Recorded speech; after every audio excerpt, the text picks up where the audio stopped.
Okay, so we're diving deep today. Into A case that really kind of got to me. Oh, yeah. And it's one of those that I watched the whole thing and I thought, man, there's more to unpack here. Oh, absolutely. So we're looking at a YouTube video transcript from Stranger Stories. Okay. The title is Girlfriend Tries to Fool the Cops. It backfires horribly.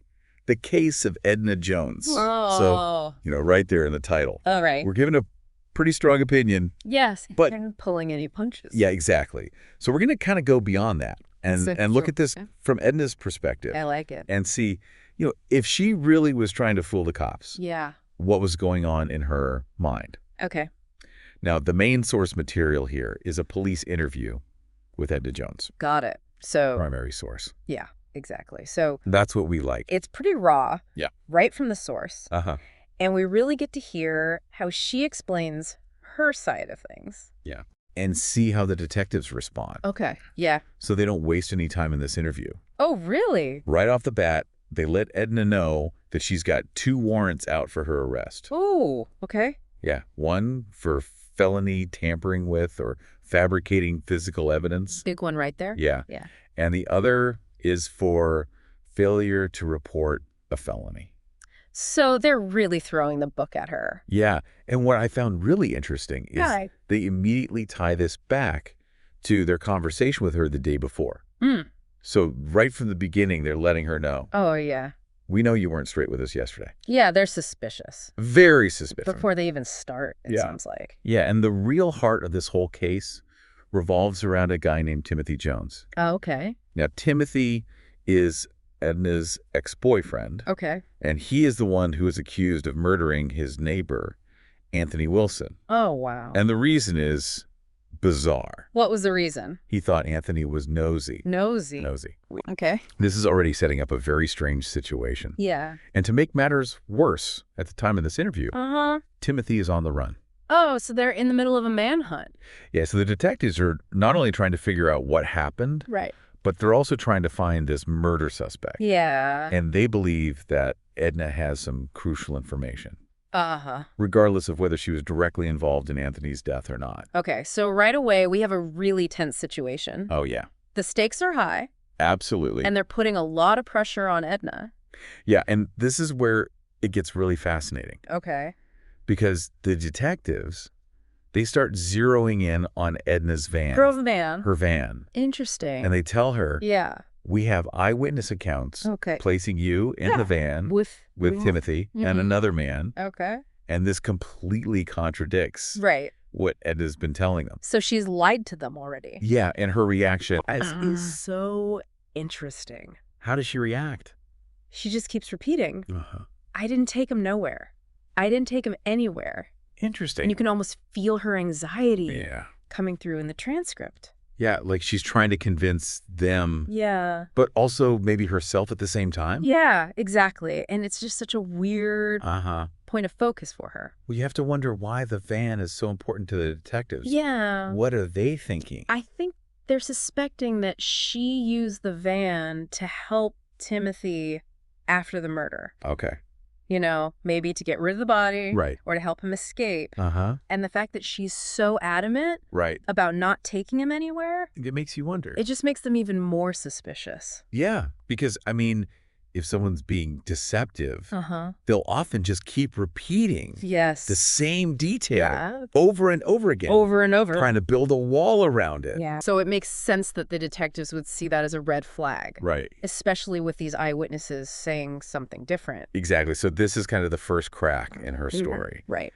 So then they move on to trying to nail down a timeline. Okay. And they ask her about any contact she's had with Timothy. Since the murder? Since he supposedly returned her van. And at first she says she hasn't spoken to him at all. Okay. But then she admits to seeing the Facebook story that he posted from his mother's house on Saturday. So she's already contradicting herself. Right. And then she insists that she didn't see him the night that she had previously spoken to the detectives. So her story's already starting to unravel a little bit. Yeah, she's not doing a very good job of keeping her story straight. Not very believable at this point. Not at all. And this is where the detectives, they really start to lay it on. They bring up those eyewitness accounts again. Right. The ones that contradict her story. Exactly. Yeah. And they make this really interesting point about motive. Oh, okay. What's that? They say that these eyewitnesses, they don't have any reason to lie. Right. They're not involved. They're not involved. Yeah. They're not trying to protect anyone. Right. But Edna, on the other hand, she has a very clear motive. To protect Timothy. Protect Timothy. Because he's the father of her children. Exactly. And they actually accuse her of wanting to hide him. So they're not mincing words. No, they're not. They're calling her out. They're calling her out. Wow. And it's just this very stark contrast. Right. You know, you have these seemingly random people Unbiased. who have no reason to lie. Right. Versus someone who's deeply connected. Emotionally invested. To the suspect. Yeah, absolutely. And even though she denies wanting to hide her earlier dishonesty really makes those denials sound empty. Yeah, because the detectives keep reminding her. Yeah. They know that she lied during their previous conversation, so everything she says now is suspect. Yeah, and they even say, we have DNA. Okay. We have video. Wow. We have all kinds of things. Because they're playing hardball. Yeah. They're letting her know they've got evidence. Absolutely. Yeah. And I think they're trying to get her to crack. Yeah. And just start telling the truth. Classic interrogation technique. Yeah. You know, put the pressure on, break down the wall of deception. Yeah. And then another person enters the picture. Okay. Someone who is initially just referred to as Timothy's homeboy. Okay. But later we find out that Timothy calls him his cousin. Eventually, they identify him as Poke, whose real name is Christian Naon Whitney P.K. Wow, what a name. Yeah. 19 years old. And Edna claims she's only seen him a couple of times. Okay. Not very often. But again, I still believe her. Given her track record, it's hard to believe anything she says at this point. Yeah, she's lost all credibility. Yeah, and Poke, he becomes a really crucial part of the story as it unfolds. So why do you think she's being so cagey about him? Well, my guess is she knows that he was involved in the murder. Oh, right. Or at least in the aftermath. Right. And admitting to knowing him well would further implicate Timothy. And maybe even herself. And potentially herself, exactly. It's all connected. Yeah, so it's just another layer of this web of deception that she's trying to weave. Okay, so then what happens? So then it gets really dark. Okay. Edna starts to recount what happened on Saturday morning. She says she woke up around 5:30 a.m. At Timothy's place. Where they shared common areas. And this is where her story really starts to shift. From just outright denial to this reluctant admission of witnessing something truly horrible.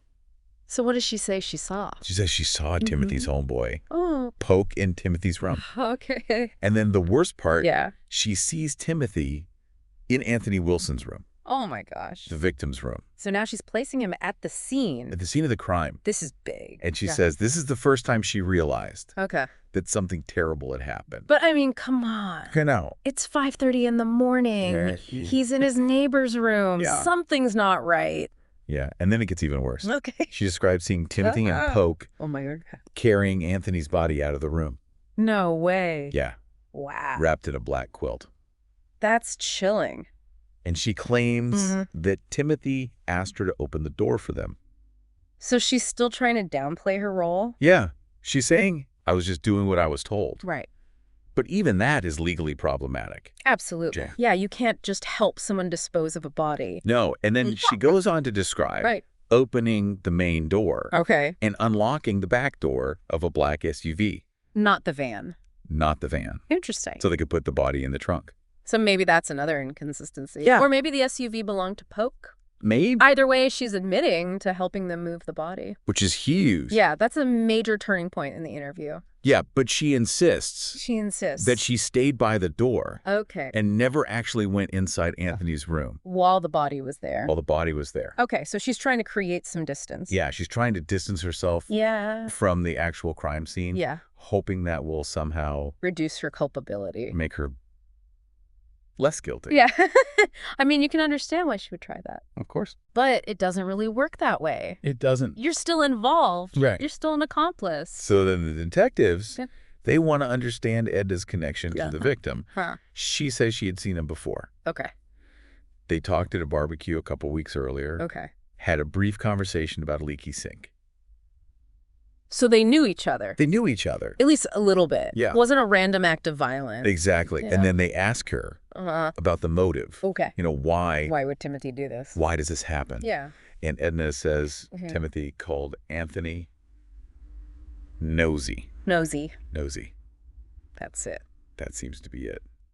That's a ridiculous reason to kill someone. Yeah, it really does point to some deeper issues. Psychological issues. Yeah. She also mentions that Timothy was paranoid. Okay. Thought people had money on his head.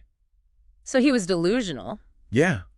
And she mentions that he might have been affiliated. Okay. With the Crips gang. Wow, okay. And that he possibly had bipolar disorder, schizophrenia, and ADHD.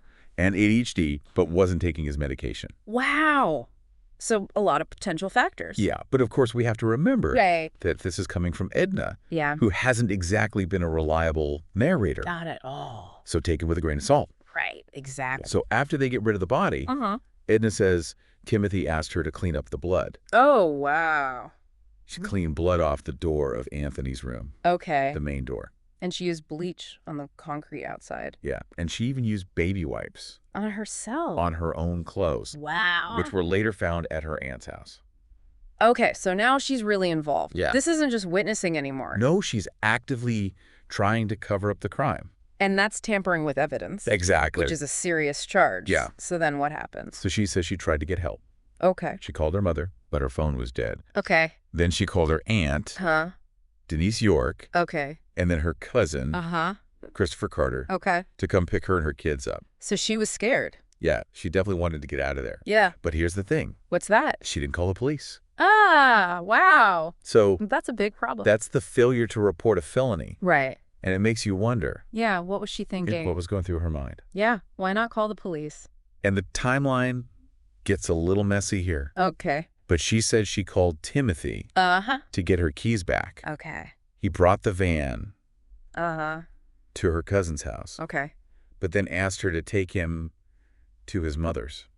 Wow, so he's still trying to use her. Yeah, and she says she refused. Okay. And he left on foot. But then he called her later that night. From his mother's house. From his mother's house. Wow. So they're still in contact. Still in contact. Even after the murder. Even after everything that happened. That doesn't look good for her. It doesn't. Oh. And of course the detectives, they pointed all these inconsistencies. Right, all the holes in her story. Exactly. The changing details. The changing details. The fact that she initially denied being in the van at all. Right. And her evolving knowledge of Polk. She keeps changing her story. Yeah, and it's just so classic. Yeah. When someone's lying, their story just keeps changing. You can't keep it straight. And they try to adapt to what they think the police know. It's like trying to patch a leaky boat. Yeah. Every time you fix one hole, another one pops up. Exactly. Then what happens? So then the detectives do something that I think is really powerful. What do? They tell Edna about Anthony Wilson. The victim. Yeah. Okay. They tell her that he was 53 years old. He had children. Oh, wow. A grieving brother. Yeah. And they really emphasize the fact that he was a real person. With a life and a family. Yeah. And they say, it's callous to treat a human life as if it's disposable. They're appealing to her conscience. Yeah. Trying to get her to see the bigger picture. And they even draw a parallel to Edna's own children.